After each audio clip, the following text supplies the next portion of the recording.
You're listening to the Heart and Justice Podcast, where true crime meets raw emotion. I'm your host, Juliana Diaz, a mother, a survivor, and someone who has seen both sides of the system. Here we go beyond the headlines to uncover real stories, the broken heart, the unanswered questions, and the relentless search for justice. Because every case isn't just a crime, it's someone's life. In today's episode, we'll be talking about being convicted because of his crime, my story. Now, I hope y'all got to go back and listen to my 4 videos that are a little less than 10 minutes long to tell you a little bit of my back history, how I lived growing up to the time that I got married and had my son Ethan, because it falls in line with starting with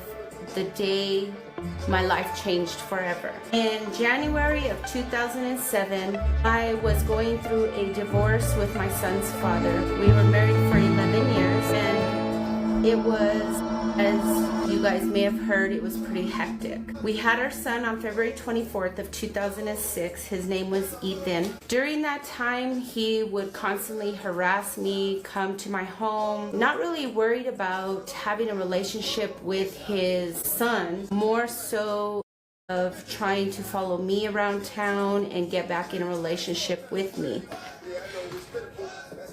In November of 2004, a family member had brought one of her friends that she had known for over 10 years to a family gathering for Thanksgiving. This is where I met the individual who did the crime in me being incarcerated. Then fast forward to January of 2007, during this divorce that I was going through and the problems that I was facing with my ex-husband, my cousin had told me that the friend that was introduced to me a few years back, his mother had just died, and they were foreclosing on the house that him and his mom were living in. And because I had a 3-bedroom, 2-bathroom apartment and was being harassed by my son's father, they suggested that if I allowed him to move in, he'll help me with the rent as well as keeping my ex-husband kind of at bay. So because they knew him for 10 years and they vouched for him, I agreed. Now, he moved into my home of January of 2007. During that time, I would watch my son and him interact with one another. My son took to him very well, loved him, was barely learning how to walk, how to talk, and he didn't show any signs of being scared of the guy that was living with me. His name is Chris. So I kind of leaned back on being too overprotective, and I started to allow him to babysit. The reason why I allowed him to babysit is if you, once again, go back and listen to my story, the 4 videos that I posted, kind of the back history, I was good at making money. Because of my disability, and I had went legally blind with a hereditary disease called keratoconus, and I needed corneal transplants. I knew I had dabbled in doing drugs and alcohol and partying as a young adult. And I hung around with a lot of that crowd. So I knew how to make money and make it fast. So I started selling drugs. Back then, it wasn't this fentanyl or blues or anything like that. It was more along the lines of crack cocaine. So when I got pregnant with my son, I had stopped selling drugs and stopped partying because, of course, I was pregnant. During that time, after I had my son and when I was going through my divorce, I needed a little bit more extra help because, again, I had lost my ex-husband's income, whatever it was, when he would work temporary agencies and whatnot. So as I saw Chris being really good with my son, I started to allow him to watch him and babysit because I felt as a mom I was doing the right thing by allowing him to take care of my son in the privacy of our home versus being with me while I was doing illegal activity. I thought I was doing what was best. So I would take off, I would go sell my drugs, and of course, every time I would take off, my son's father would follow me all over town. He would tell me, oh, can I put gas in your Suburban? Can I do this? Can I meet you? He would follow me all over town because, one, he was still hooked on drugs and alcohol. I was no longer doing it, but I was making the money for myself and my family. So that went on for a couple months.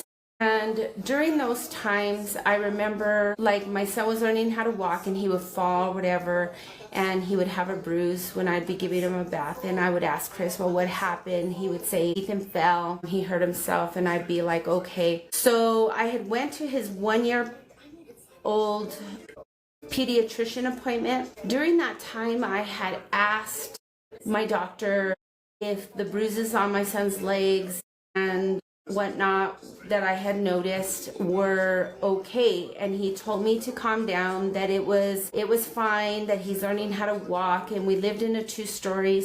And at that time, I didn't really know about gates for your stairs, so he would be crawling everywhere, walking, and sometimes he would fall. It wasn't very often, but you know, kids hurt themselves. That was done in the beginning of April of 2007. Then a couple weeks go by. I hadn't taken my son around my family because my family and we had a bad relationship when I was in my first marriage. And I just didn't like the way my dad used to talk to me or treat me. I felt that they treated my brother's kids better than mine. Now that was just my own personal feeling because of what I saw. And so I would not allow my son to feel the way I felt growing up, because my mom's mom hated my dad and would treat me and my younger brother very different. So I didn't want my son to grow up feeling like that, like he was different, like he was less loved. So I wouldn't take him around. I preferred not to be around them at that time.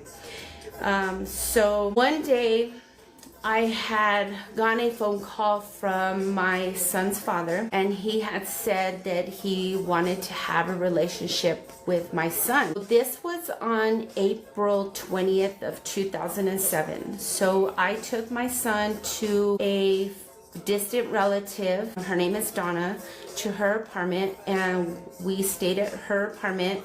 My ex-husband Leandro had stayed in her room with my son, and they spent the whole night together. The next day, when me and my son Ethan went back home, this was April 20th of 2007,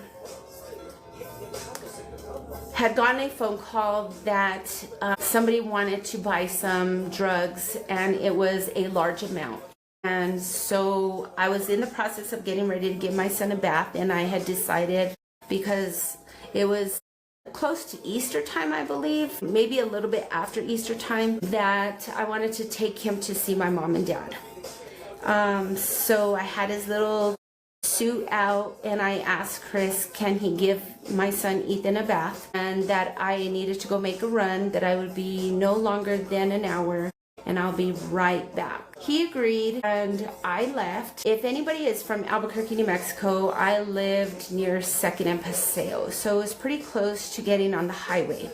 I had to deliver this stuff all the way to the South Valley, and when I drove on the freeway from Paseo to Drive, I was about ready to get off on Avenida Cesar Chavez, if anyone's familiar, and I got a frantic phone call from Chris, and I'm answering the phone, and I said, hello, what's wrong? And he said that my son Ethan was having a seizure, that he had fallen out of the bathtub, and he hit his head on the toilet.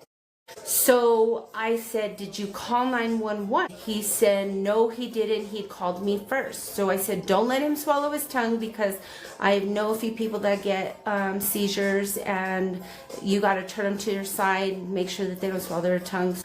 I told him that and I said, let me call you right back. Let me call 911. I get on the phone with 911 and I let them know that where I was located, where my son was located, who he was with, and what Chris had told me had happened. I told them that I was turning around and I would be at the house as soon as I possibly can. They hang up the phone with me because I give them Chris's telephone number because they want to contact Chris to, give instructions as far as like CPR or whatever that needs to happen for my son Ethan. Mind you, my son is only 14 months old at this time. So I'm hauling ass. I call his son's father because of course he called me and he said that he wanted to fill up my tank with gas. So I never made it to go do that drug deal that I was going to do. It was a cousin that was going to buy something and I was supposed to take her from her house to the Smiths in the South Valley, have her cash her check, and then take her back home and give her the product.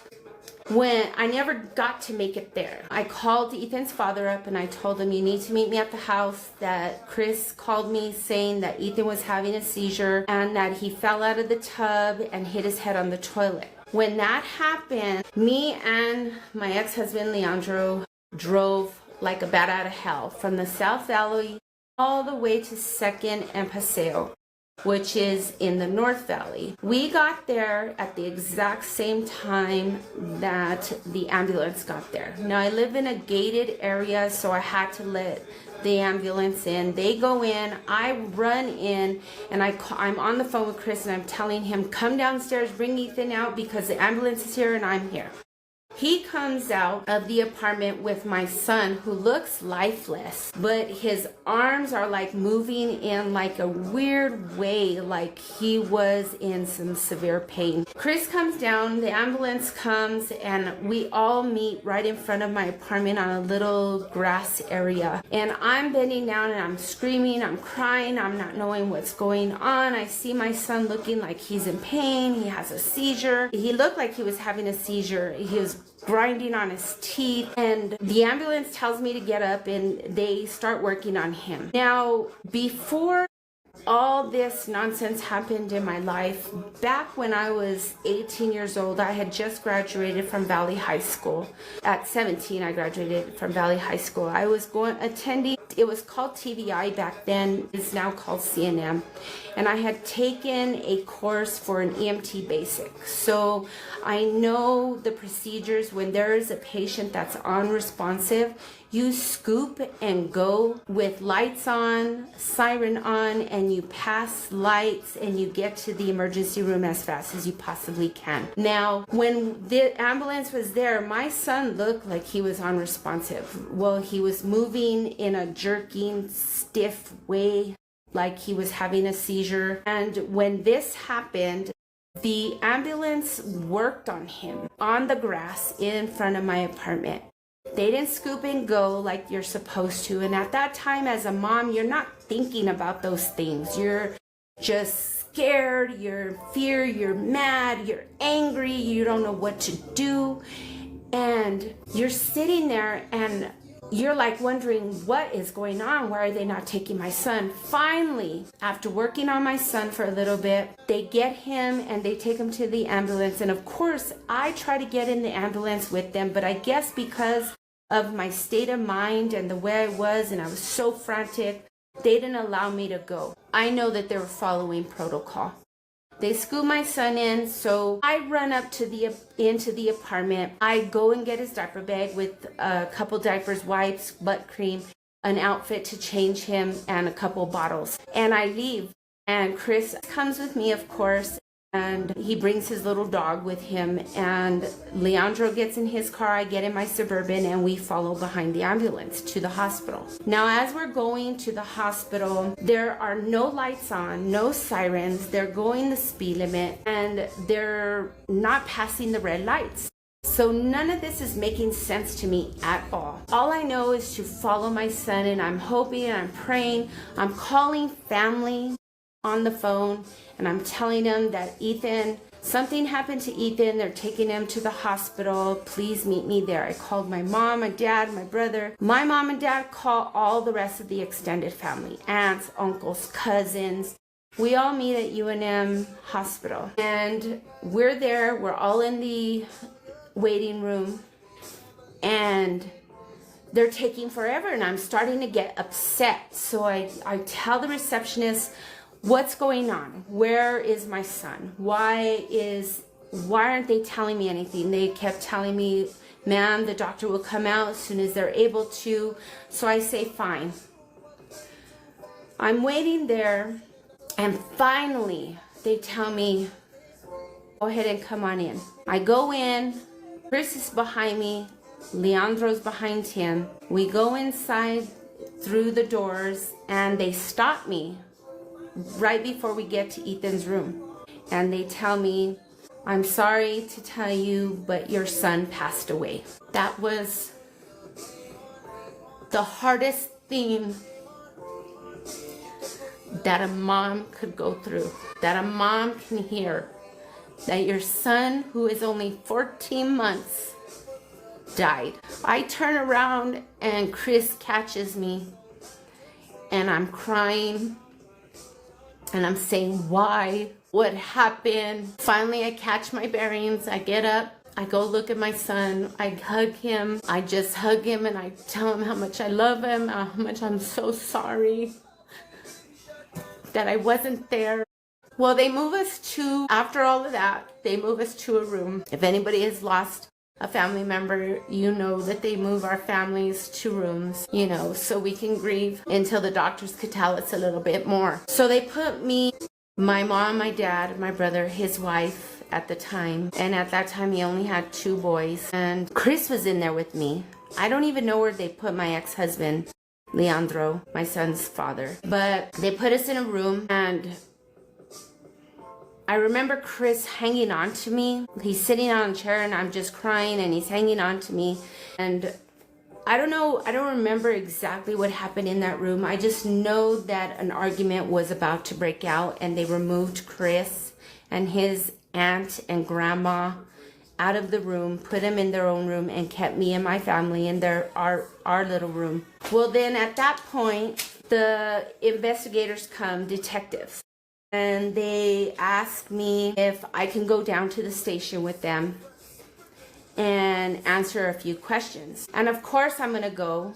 I'm their mom, I'm his mom, and I wanna know what's happening. So me, Leandro, and Chris are taken from the hospital by the detectives, and we're taken downtown to the investigation rooms, interview rooms. When we're in there, I remember being there all night long. They asked me all kinds of questions, and the only thing I could tell them is exactly what Chris had told me, that he had fallen out of the tub, he hit his head on the toilet, and that he started seizing. That's all I could tell him because I didn't know. Now, they asked me of my whereabouts, and of course, I am not going to admit that I'm selling drugs.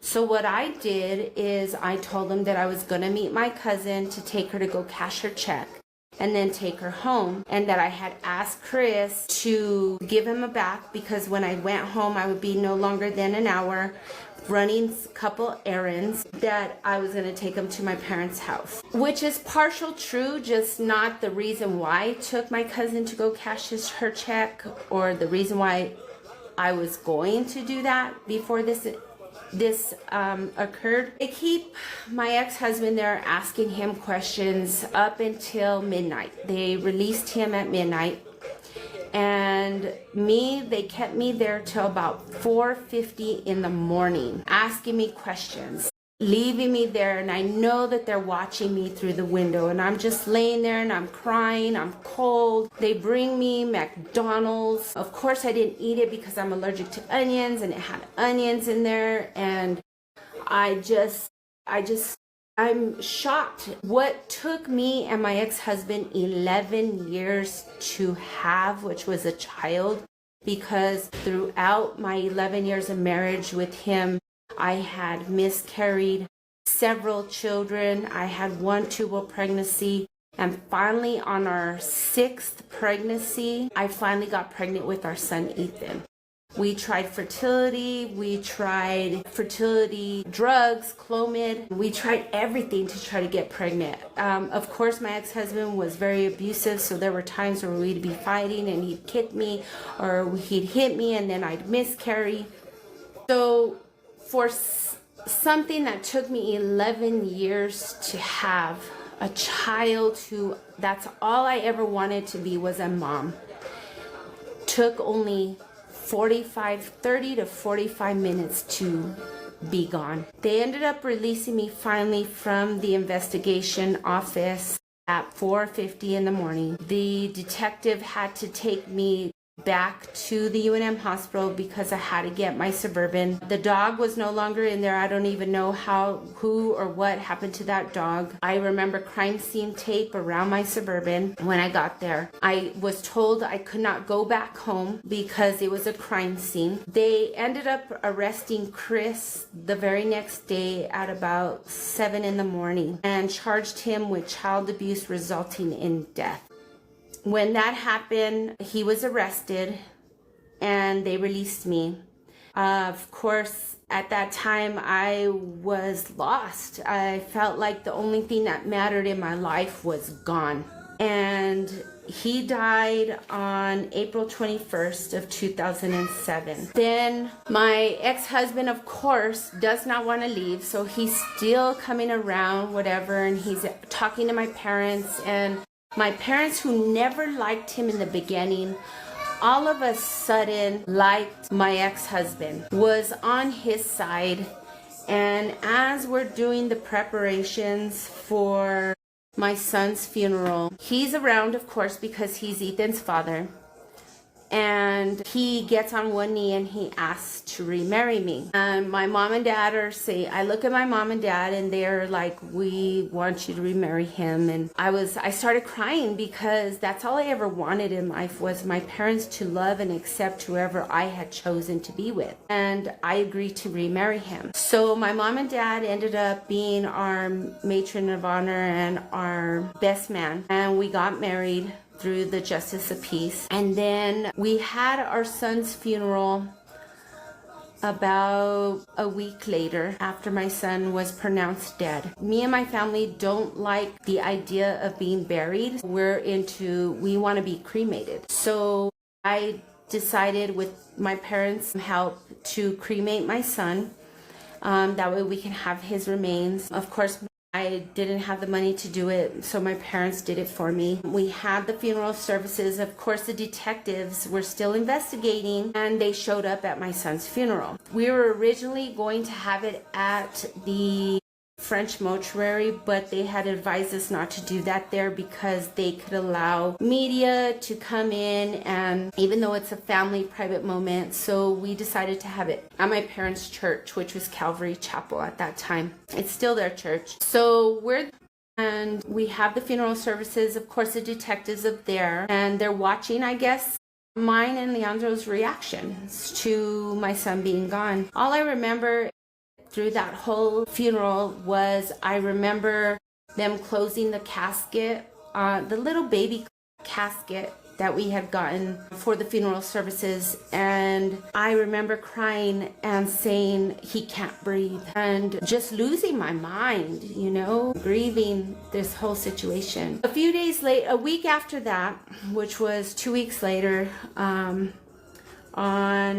they had called me and my ex-husband, who is now my husband again at that time, if we could give teeth impressions and if we can give pictures of our hands and if they can measure them. And I'm wondering, yeah, sure, like, what is the reason they're wanting these teeth impressions and, taking pictures of our fist, and they're measuring the circumference of our fist.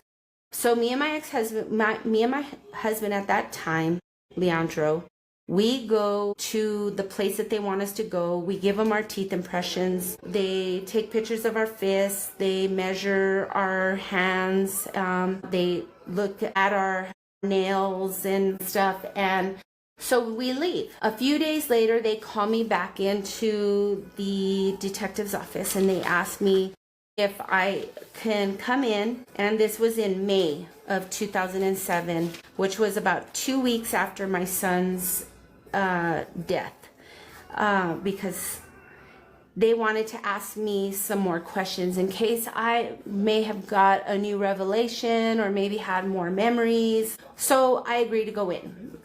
My son's father takes me to the detectives and I go in there and they ask me questions and I'm telling them the same answers because I don't know what happened because I was not there. I tell them about the previous bruises. I tell them about a time that I didn't like the way Chris had disciplined my son because my son had slapped me in the face and he grabbed my son by his arm, took him off the bed and put him on the floor. But when he put him on the floor, you know, it's a wood floor, so his little bones kind of, you can hear it hit. It wasn't hard, but you can hear his legs hitting the floor. And I got mad and I jumped all over him about that. I told him, don't ever do that to my son again. So I told him about that. I told him that other than that, I've never seen Chris hurt my son in any type of way. I told him about the little bruise that he had on his cheek because we caught him climbing the stairs and he had fallen. And that I had asked my doctor, my pediatrician, if it was okay, and he said he was fine because he checked him for his 12-month checkup. So that was when he was about 13 months old and he had passed away at 14 months old. So I'm still there and they're not believing anything that I say. And I'm not understanding why they're not believing it. So they say, well, let's see if this refreshes your memory. Now, I grew up in a home where my mom is really, really super clean. So she used to clean every single day. She used to rearrange her furniture on Saturdays. So I grew up like that. So I just kept that tradition going in my household and I'm still like that today. I make sure everything's tidied, everything's put away. Well, they tried saying, well, maybe your son pissed you off because he made a mess, because there's no way, I've never gone into a child abuse case where the home is spotless. And I'm looking at them like, you guys are crazy. First of all, I keep my house clean because I was raised in a clean home and that's the way my parents had raised me to be. I'm not some trailer trash or some person that just grew up in the streets. My parents are church-going people. They have their problems, whatever they did. You know, we all had our relationship issues, but they were still my parents. They did the best that they could. Okay, so I'm telling them, and I'm starting to argue back with them because they're making it seem like something's up, like if I knew what was going on or whatever. So remember, this is a week after my son's funeral. They say, we'll be back. So Detective Jennings leaves and she comes back and she brings these pictures. She opens up the pictures and lo and behold, you're a grieving mom. If any women are out there and they're listening to this story, imagine your child dying and them bringing pictures for you to look at of the autopsy. You're not seeing pictures with your son or your daughter smiling. You're seeing pictures with his skin pulled back from the top of his head all the way down to his neck, and you're seeing his brain full of blood. You're seeing his skeletal bones. You're seeing his eye sockets. You're seeing bruises. And they're subjecting to you that. Would you not look at it and freak out, cry, scream, and say, as a mom, your broken heart and I screamed out and I said, oh my God, I should have seen something. I should have done something because I'm grieving. What's part of the grieving process? You blame yourself, you blame others, you get angry, you get sad, you depressed, you get... and it goes in different cycles. So when they're showing me this of my son's autopsy pictures with his skin pulled back and I'm seeing his little brain in his body and it's full of blood and I'm seeing this and I say, oh my God, I should have seen something. At that point, they left the pictures open. They told me to stand up. They read me my Miranda rights, and they arrested me for child abuse negligence, which resulted in death.